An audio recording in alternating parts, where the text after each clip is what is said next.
हाँ, तो बच्चों इस क्वेश्चन में ये कहा गया है कि यहाँ पर अगर इस ब्लॉक को अगर हमें रोक करके रखना है, तो यहाँ पर हमें 25 न्यूटन का फोर्स इधर से देना पड़ता है। दैट मीन्स अगर हम इसको यहाँ से 25 न्यूटन का धक्का देते हैं, तो ये दीवार भी इस पर इधर की तरफ एक 25 न्यूटन का फोर्स लगाएगा, जो कि हमारा रिएक्शन फोर्स होगा, या फिर कह लीजिए यहाँ पर लगने वाला नॉर्मल फोर्स होगा। यानी हम कह सकते हैं कि हमारा नॉर्मल फोर्स जो लग रहा होगा वो 25 न्यूटन का लग रहा होगा, ठीक है।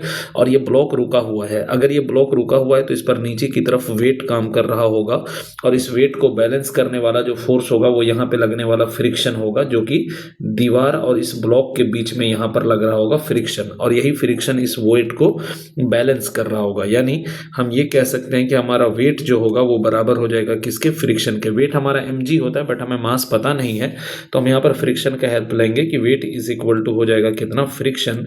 और हम कह सकते हैं this will be equal to mu into normal force, और हम कह सकते हैं म्यू की वैल्यू क्वेश्चन में हमें 0.4 दे रखा है, तो म्यू की जगह हम 0.4 इंटू नॉर्मल, हमारा ये जो हमने 25 का पुश किया है यही हमारा नॉर्मल हो जाएगा।